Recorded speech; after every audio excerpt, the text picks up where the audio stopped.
Bonjour, nous allons aujourd'hui euh, expliquer quel est le but de la régulation, donc à quoi ça sert de réguler un système. Nous allons prendre pour exemple un petit moteur.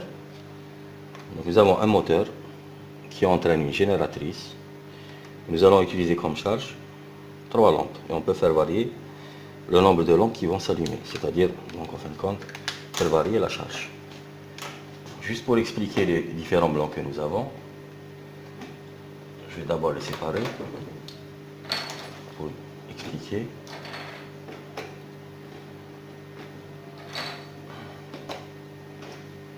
Donc nous avons besoin d'une alimentation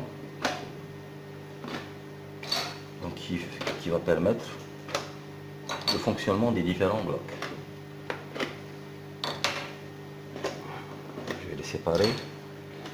Voilà. Donc, le premier bloc, c'est une alimentation qui nous délivre à partir du réseau, à partir donc de la tension alternative de 120 volts 50 Hz, et nous délivre une tension continue. Donc il nous délivre plusieurs tensions, une tension de 15 volts, 5 volts et de moins 15 volts. Ces tensions permettront le fonctionnement des différents blocs que nous avons ici. Là, c'est un variateur de tension donc, qui va nous permettre de générer une tension variable entre 0 et des tensions continues qui sont comprises selon la position du cavalier entre 0 et 10 volts ou bien entre moins 10 volts et 10 volts. Nous allons opter pour 0,10 volts. Nous allons travailler avec des tensions positives. Le deuxième bloc, c'est un ampli de puissance. Alors, l'ampli de puissance nous permet donc d'avoir un certain courant, assez de puissance pour faire tourner le moteur. Donc je vais relier l'ampli de puissance au moteur. Et là, nous allons considérer ces deux blocs-là comme étant un seul système. Donc, quand je parle de ce bloc, je vais parler directement évidemment du moteur. Donc l'entrée de mon moteur sera ce point-là. Donc je vais alimenter ce moteur avec une tension. Évidemment, on va relier les différents blocs à la masse. Donc pour pouvoir d'abord, je vais d'abord parler du dernier bloc que nous avons ici. C'est une charge électrique. Vous avez un moteur qui, en tournant, entraîne avec une génératrice qui va alimenter les 3 lampes. Alors, je vais les relier. D'abord, la première liaison, c'est pour d'abord l'alimentation des différents blocs. Donc, vous avez l'alimentation. Donc nous allons relier les différents blocs entre eux pour pouvoir les alimenter avec ces différentes tensions. Donc c'est pour le fonctionnement des blocs.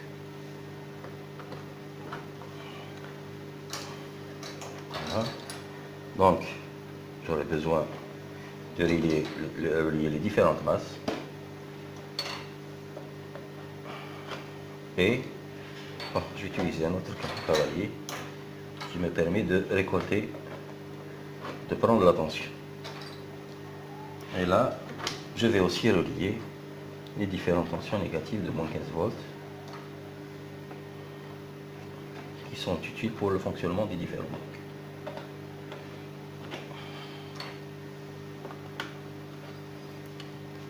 Voilà.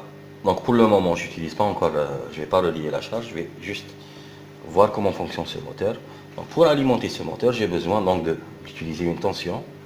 Je vais prendre un câble rouge. Voilà. Ou bien non, je vais prendre carrément un cavalier. Donc je vais relier, donc je vais choisir une tension par exemple de 5 volts. Et je vais relier ce variateur de tension à mon système. Donc ampli moteur. Et je mesure, et je vais mesurer donc la tension de sortie, donc qui est délivrée par un capteur de vitesse, donc qui délivre une tension de 1, donc une tension qui est l'image de la vitesse. Et là, c'est indiqué 1 volt pour 1000 tours minute. Donc je vais mesurer la vitesse ici. Je vais prendre un multimètre. Voilà. Donc je vais positionner sur tension continue. Je vais relier la masse du multimètre donc à la masse de la maquette. Et là, je vais mesurer la tension qui indique donc la vitesse en tours minute. Évidemment, ça donne une tension qui est l'image de cette vitesse-là. Là, je vais commencer d'abord par alimenter. Et là, on voit donc la mesure de la vitesse qui est de 1,44 volts, ce qui correspond à 1440 tours minute. Donc vous augmentez signal d'entrée et vous avez la variation de la vitesse. Donc ça c'est un exemple de système que nous allons étudier. Maintenant on va se poser la question. Je veux obtenir par exemple 2000 tours minute. Qu'est-ce que je dois faire? Je vais augmenter signal d'entrée et je vérifie jusqu'à ce que ça atteigne les 2000 tours minute. Il serait très intéressant d'avoir quelque chose, on lui donne, c'est-à-dire la vitesse désirée, et ce quelque chose va nous automatiquement trouver la tension d'alimentation qui va donner cette vitesse. Et ça va s'appeler, donc un tel système s'appellera un régulateur. Il y a un autre souci, maintenant je vais expliquer, donc je viens d'expliquer quelle est l'utilité d'un régulateur, l'une des utilités d'un régulateur. Il y a une deuxième utilité, bon, je vais mettre la vitesse par exemple à 0 d'abord. Je vais relier maintenant la masse. Je vais relier la masse, je vais relier le moteur, enfin, la génératrice, je vais la relier à la charge. C'est-à-dire le moteur entraîne la génératrice va débiter sur ses lampes. Et on peut faire varier le nombre de lampes qui s'allument. Là je vais expliquer, je vais allumer le moteur. Là j'ai une seule lampe qui s'allume. Je regarde la vitesse. Elle est de 2200 tours minute, approximativement évidemment. Et là si j'augmente le nombre de lampes qui s'allument, la vitesse passe à 2000 tours minute. Donc ici, la variation de la charge pour nous est une perturbation qui modifie la vitesse. On aimerait bien aussi qu'il y ait un système qui nous permette d'avoir une vitesse constante, quelle que soit donc la charge, c'est-à-dire quelle que soit de façon générale, quelle que soit la perturbation. Voilà. Donc, nous avons deux objectifs. D'abord, pouvoir obtenir la vitesse désirée sans le faire par tâtonnement. Et deuxième chose, c'est pouvoir aussi, sans faire du tâtonnement, parce que tout à l'heure, j'aurais pu réajuster la vitesse en modifiant le signal d'entrée. Donc, pouvoir avoir la vitesse constante, donc, quelle que soit la variation de la charge. Et le bloc qui va nous permettre d'avoir ça, c'est le régulateur.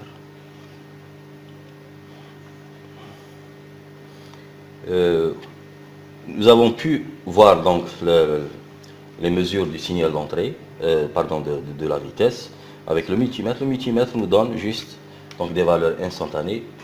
Il serait très intéressant donc de voir l'évolution des différents signaux, dans ce cas-là de la vitesse, pour pouvoir mieux comprendre certaines choses.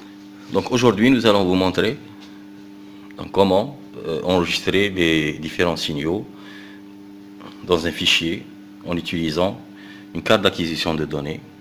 Là ici j'ai à ma disposition deux cartes d'acquisition. La première s'appelle Proficassi et la deuxième s'appelle Sensorcassi. Elles sont un peu différentes. Elles sont reliées, donc elles sont très faciles à utiliser. Donc il suffit de relier donc un câble USB que vous voyez ici. Il faut le relier donc tout simplement à l'imprimante, à l'unité de notre PC. Et aussi il faudrait alimenter donc avec un adaptateur qui va avec ces deux cartes. Bon, on aurait pu relier chaque carte avec, donc chaque carte on aurait pu la relier au PC, un câble USB, et chaque carte aussi aurait pu être alimentée indépendamment. Donc pour économiser, enfin pour qu'il n'y ait pas d'encombrement, ne pas utiliser deux câbles et deux alimentations, donc nous avons utilisé, il y a possibilité donc de relier ces deux cartes et utiliser donc un seul câble USB et une seule alimentation. Pour exploiter donc, pour pouvoir lire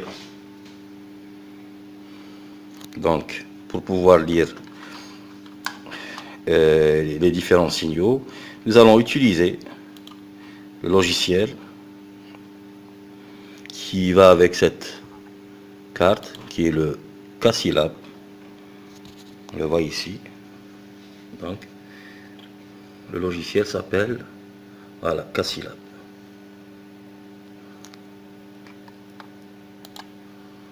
Voilà. Et là, vous allez voir que les deux cartes seront rapidement donc, identifiées. Voilà. Là, vous avez les deux cartes qui sont schématisées par le logiciel. Je reviens sur les deux cartes juste pour expliquer qu'est-ce qu'elles font ces deux cartes-là. Bon, nous allons donc utiliser la première pour le moment, qui contient donc deux entrées donc analogiques, UA, UB, comprises entre moins 10 volts et 10 volts. On peut aussi utiliser, donc envoyer des signaux du PC vers l'extérieur par ces deux points-là, X et Y. Et là, ce que vous voyez en bleu, c'est la masse. La carte Proficasi possède aussi des entrées-sorties numériques. Donc vous avez 8 ici et 8 ici. Donc c'est des sorties numériques, c'est-à-dire des tensions de 0 ou 5 volts. Et vous avez aussi la deuxième carte, bon, qui ne possède pas d'entrée-sortie numérique, mais qui possède quand même donc des entrées donc, qui permettent de mesurer des tensions allant jusqu'à 100 volts et des courants allant jusqu'à 3 volts. Donc il y a deux entrées, une entrée courant et une entrée tension. Pour notre cas, pour notre exemple, j'ai le moteur qui entraîne une génératrice et qui va débiter sur une charge. Donc concernant la charge, je vais enlever la charge parce que j'ai envie de prendre des mesures qui vont me permettre d'identifier notre moteur. Donc je vais mesurer le signal d'entrée et le signal de sortie, sans la charge. Et là, donc moi je vais considérer que l'ampli de puissance que vous voyez ici, voilà, il est là, c'est ça notre ampli de puissance, il fait partie de tout le système. Donc notre moteur, le signal d'entrée du moteur devrait être ici, et le signal de sortie, c'est le point que vous voyez ici, qui correspond donc, vous voyez bien, le capteur donne une tension de 1 volt pour 1000 tours minute. Donc nous allons commencer les essais. Et pour le logiciel Casilab, une fois que nous aurons démarré les essais, nous allons vous expliquer comment utiliser le logiciel avec une capture d'écran. Donc en attendant, je vais lancer le logiciel de capture d'écran.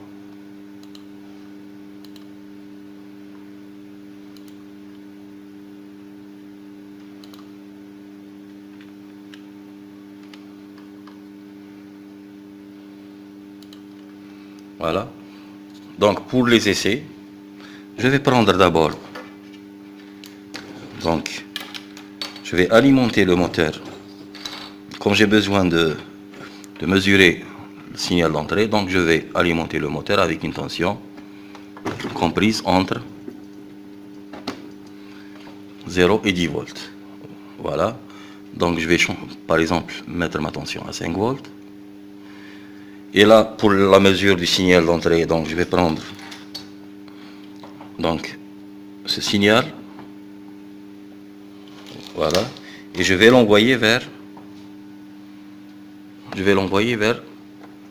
la carte Proficasi. Il va donc me mesurer UA1, ça va correspondre donc à, bon, je vais mettre UB.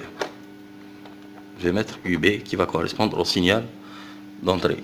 Pour le signal de sortie, donc, que vous voyez ici, c'est la vitesse du moteur qui est donnée par une tension qui est l'image de la vitesse. Je vais le brancher au signal U, donc à l'entrée UA1. Donc, qu'est-ce qui va se passer? Donc, je vais alimenter. Vous avez une tension de 5 volts. Vous avez le moteur qui tourne. Et nous avons maintenant les deux mesures. Donc UA c'est la sortie et UB c'est le signal d'entrée. On n'oublie pas donc la masse. Je vais donc relier la masse de la carte à la masse de la maquette.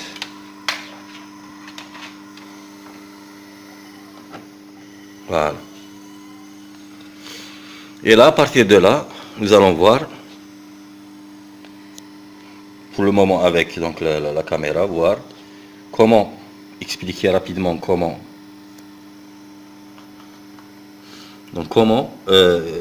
pouvoir avoir les mesures. Donc là, ça c'est mon signal UA dans la carte qui est schématisée ici. Je clique dessus et là vous avez donc la valeur du signal d'entrée. Normalement UA c'est signal sortie, pardon, qui est ici de 1,53 volts, ce qui correspond à 1520 tours minute.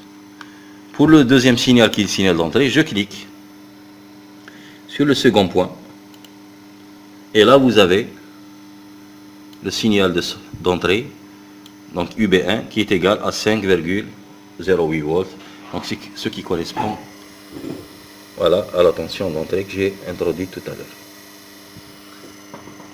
Voilà.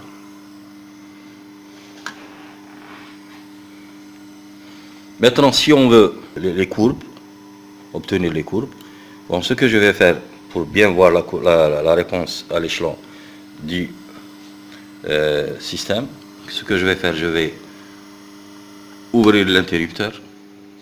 Donc maintenant, et là, faire les essais. Tout est à 0. Vous avez le signal